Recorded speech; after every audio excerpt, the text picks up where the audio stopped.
Hello, I'm Joel Blackford with Beth Hassett Sabbath Fellowship. We are virtual right now. You can call first, 612-315-6778. I'm sorry we're virtual, but that was forced upon us with COVID, and we continue on this way. We do the philosophy of eschatology. We try to do it weekly. I wasn't even in Minnesota last week. I was in San Diego. We do the philosophy, what you need to know, your reality, our existence. We try not to be disparate. We try to match up with what's going on in the world, which is very fast paced right now. We're Beth Hassett Sabbath Fellowship. Why is Putin so bearish? What's going on with Ukraine, the invasion? Will he invade other countries? What's going on in the world? Things are changing very, very quickly.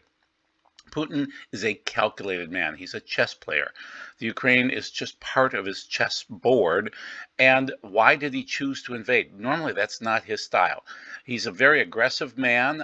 He's the guy that doesn't wear his shirt, and he doesn't ride a bear. He rides horses, but he always likes to ride around with his shirt off to show how tough he is. He's a shorter man. And he's a tough guy. He's KGB, and so the main thing is he's got blood on his hands. Why is he willing to risk this? I'm going to give you 5 reasons today. These are not all of the reasons. These are my reasons that I've studied over the years, and we'll just talk about it and see what you think. So he invaded the Ukraine recently here. It's a dark day for Europe. Zelensky, we'll talk about Zelensky too, don't worry. And so why? I thought he was only going to go into Luhansk and Donetsk. But no, he's invading Kiev. He's invading the whole country, and he is getting close to Poland, getting close to Slovakia.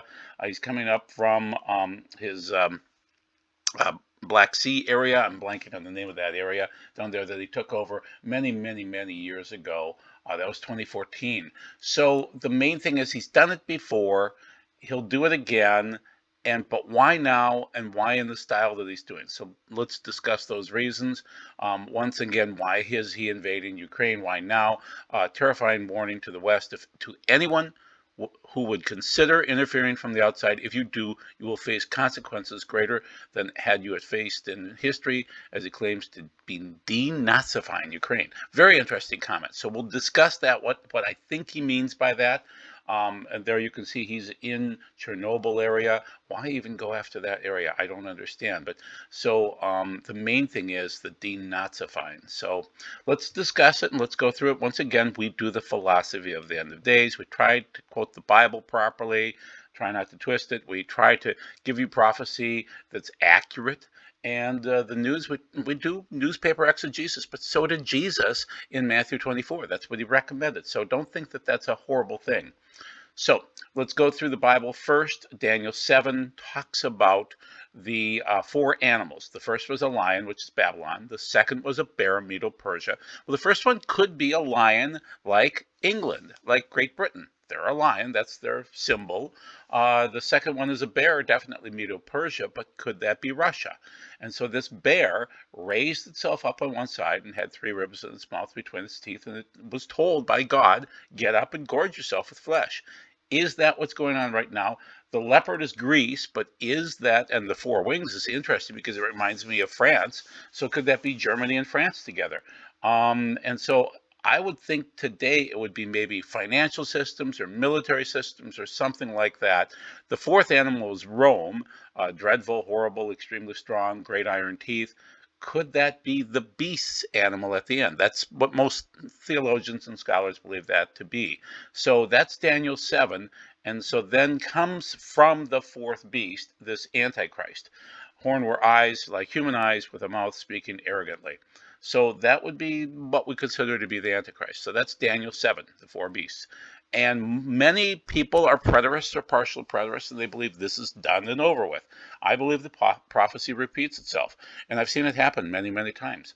So going forward to the end of Revelation 12 and the early part of Revelation 13, then the dragon stood on the seashore, and I saw the beast come up from the sea the sea is generally the peoples, with 10 horns and 7 heads.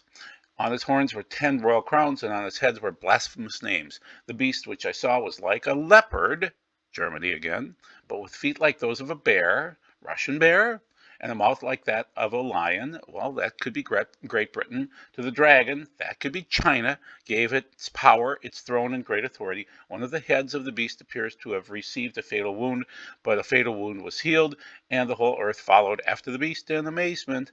Well, there you go. That's what the earth does. I mean, we could follow after God. He created everything and he loves us, but no, we'll follow after Satan. So now, just so you can understand, the dragon is Satan. There's no doubt about it. And there are many different typologies for the dragon of Satan and whatever, all the names, Hillel, whatever you want to call it. I don't use the word Lucifer because that's more of a Latin term. And so I would rather go with Hillel, which is in the Hebrew in Isaiah 14 there. So what's the point of this? The dragon is also somewhat similar to China, and China will be doing things, standing on the seashore and watching as these things occur. The 10 horns, I have determined that the 10 horns seem to be 10 tech giants that are working together, because as you get to Revelation 17 and 18, you see them gain their power in an hour. Well, the only people that could do that is tech. If the databases are built, you can transfer power in an hour or so.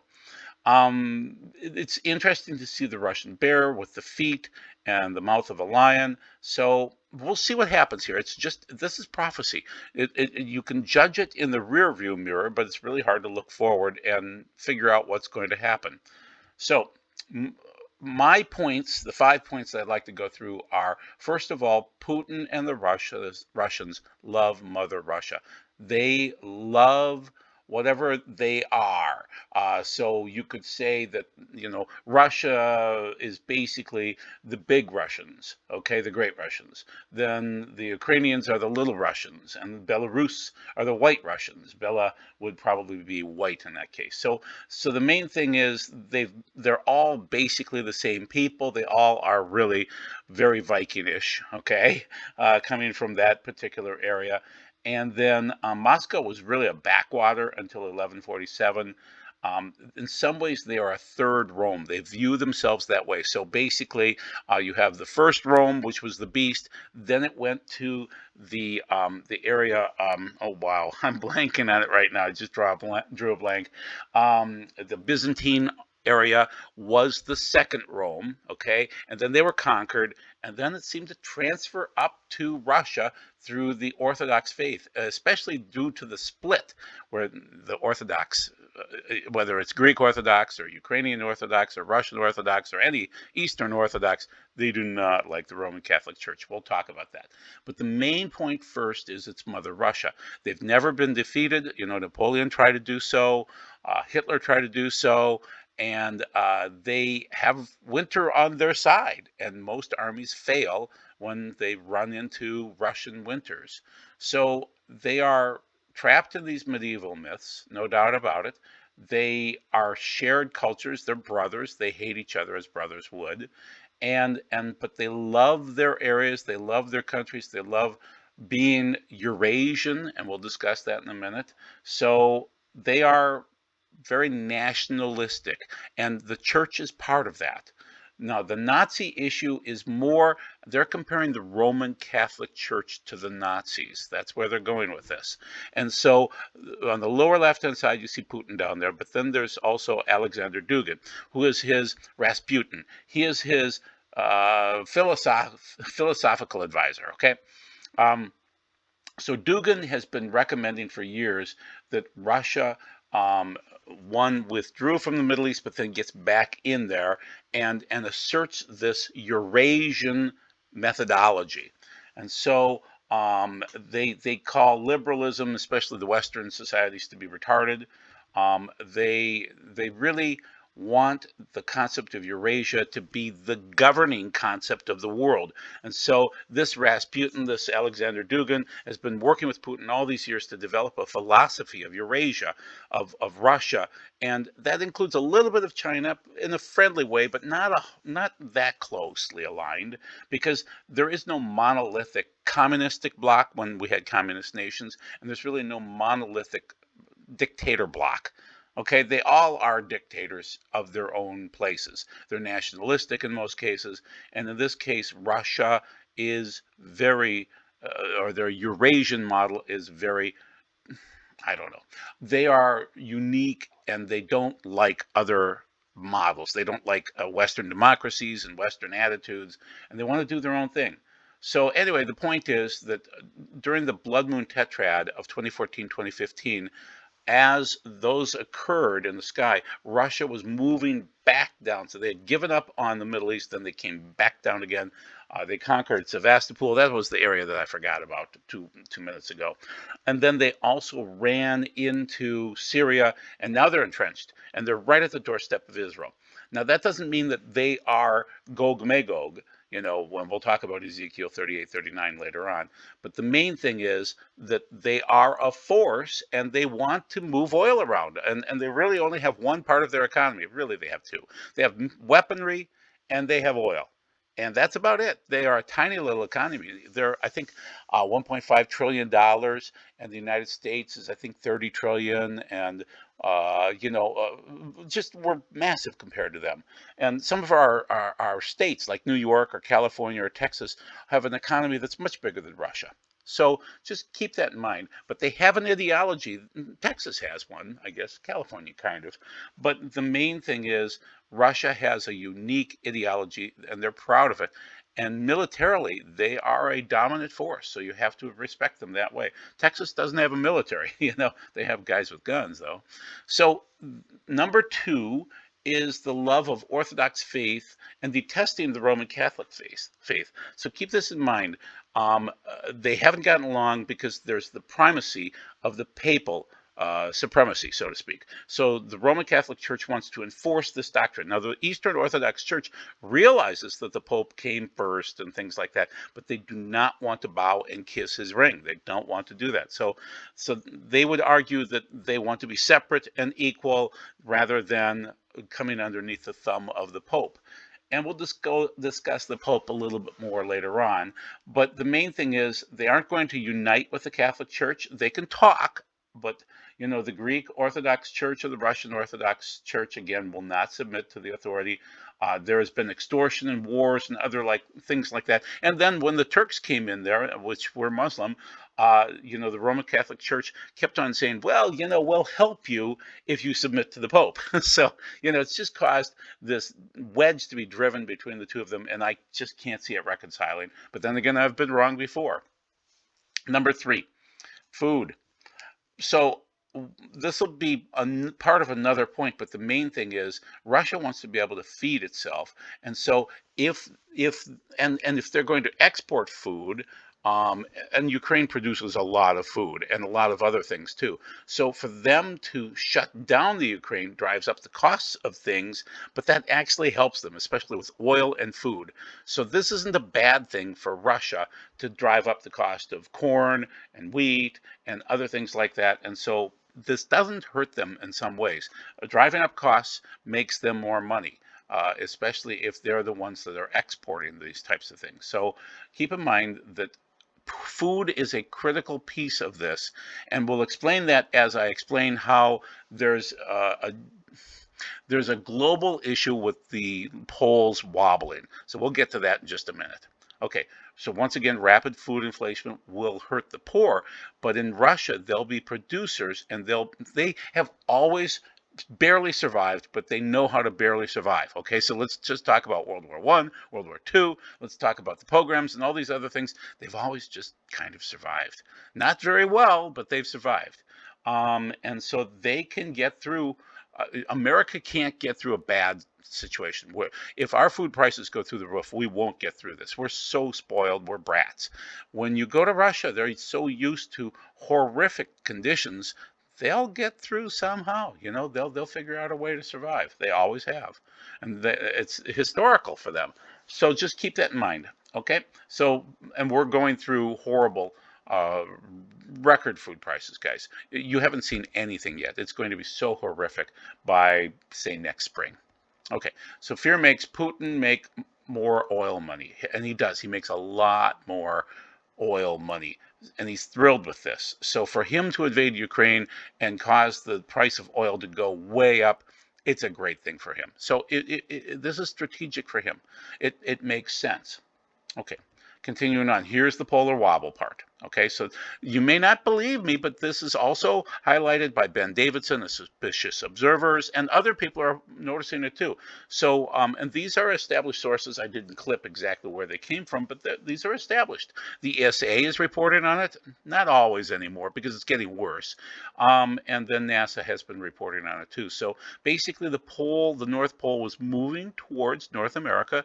In 1850, it was very close to North America, Canada, and now it's moving towards Russia, and it's moving very quickly. I think it's 48 meters per year towards Russia. So Russia knows that it's chasing them, and that means they're going to get colder. And so as a result, they really would like to, go south into warmer climes where there's going to be food. So they need to get away from the northern climes and into the southern climes. And that means they have a powerful military, they have oil, they can win with those two things. So the rapid pole shift, the aurora, will be happening in Europe. So you'll be seeing those types of things, and that will prove this pole shift. Okay.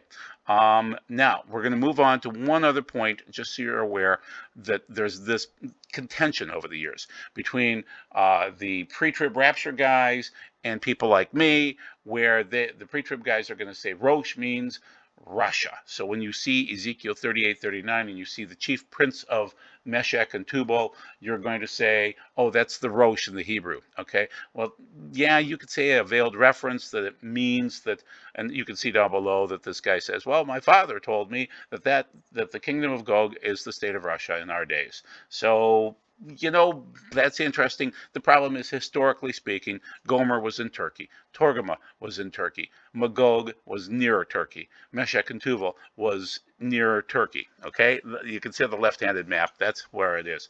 Now, certain Jews are going to be saying this, and they know the language better than I do. But I think it's safe to say that Gog Magog comes from Turkey in those regions. And so the map on the right-hand side, I don't think is very accurate. I don't think Rosh. When I see the word Rosh used in Hebrew, I think of chief or I think of head, and that's pretty consistent. Okay. But this is interesting. This is from R. Salman Mutsafi. He's a mystic born in Baghdad but lived in Jerusalem, and he really thinks that the 70 nations are going to be led by Russia. So that's a Jewish source. It's more trustworthy than some of the pre-trib rapture guys that don't speak Hebrew at all. But I don't see it coming from there. I see it coming from Turkey. So. Okay, and he also cites here, Ekron shall be uprooted. This is another mystic clue. And so this is another rabbi that says that God would save the Jews from Russia, that would eventually become the head of Gog and Magog alliance that would come against Jerusalem in the end of days. Ukraine derives the name from Ekron. Interesting. So the verse is from Zephaniah 2:4. And Gaza shall be a deserted, Ashkelon desolate, Ashdod's people shall be expelled in broad daylight, and Ekron shall be uprooted, from Zephaniah 2:4. So is that a clue? I don't know, guys.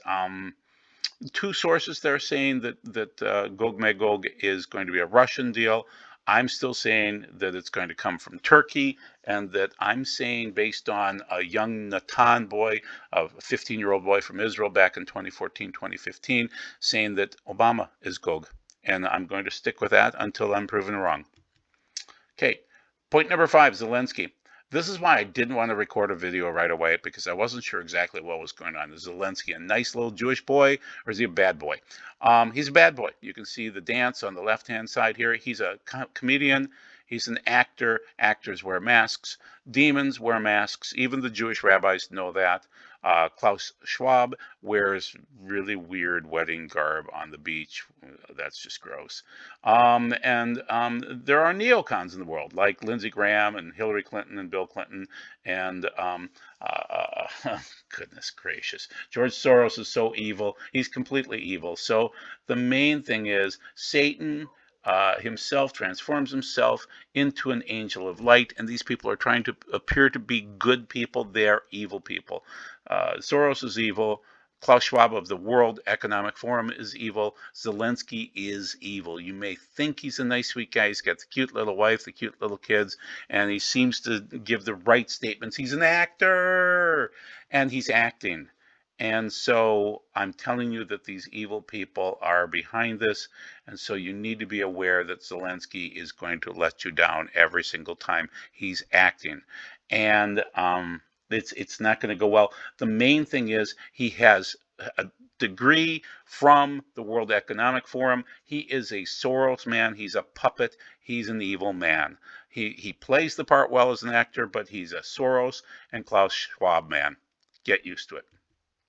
Okay, so here's an article from the expose about the rise of Zelensky, the comedian, to the president of Ukraine. So basically, he was on a TV show that was funded by a very horrible criminal and from the Ukraine, and the show was where he acted like the president of Ukraine on the show.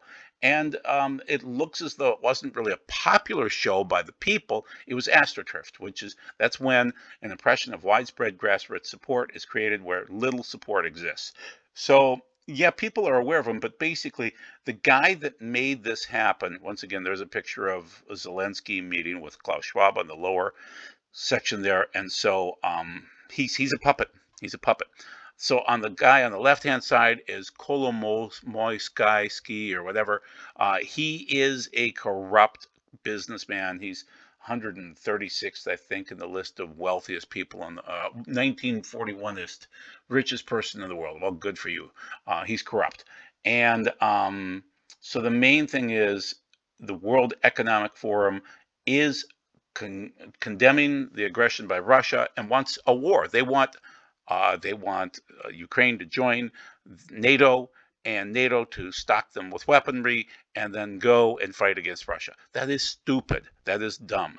Right now, Putin has the right because this crazy little actor, this Zelensky guy, was saying we want nukes and we want to point the nukes at Russia, and he was thumbing his nose at Putin. And Russia has the right to say that. It's like America has the right to say we don't want nukes in Cuba, and we don't want nukes in Mexico. So we have the right to say that because a nuke can land in a few minutes, and especially coming from the Ukraine, Kiev is very close to Moscow, so he has the right to ask for that. And Zelensky was acting like a little jerk, and now his country's going to fall. So, okay, so where are we in timing right now? Because I talk to John Haller at times. I love the guy; he's a wonderful guy, and I talk to Doug Hamp at times too, and other guys that are eschatologists. The main thing is the eschatologists are a little bit scared right now because it's looking like the seals are opening, which is what I'm saying, that we're in the third seal, entering the fourth seal. It looks like it. It sounds like it, but many guys won't admit it because that would bother their eschatology. So, because it's more important to keep your eschatology and keep on selling books than it is to adjust yourself and be correct with what's actually happening. So, tribulation, then we go to great tribulation. We are not in either one of those yet. We're not in the first 3.5 years or the second 3.5 years. We're just in the birth pangs. We're bouncing along. I don't know if this is going to be another 50 years or 5 weeks. I have no idea. I don't know how long it takes for the seals to open. I know they open quietly. Okay, get used to that. I know the two witnesses don't pop up until just before you go in. There are important times to view what's going on. Dar, too, is an important month. Nisan Aviv, the first month of the year when Passover occurs, that's an important month, okay? You want to notice what's going on there. And traditionally, big things have happened during that month.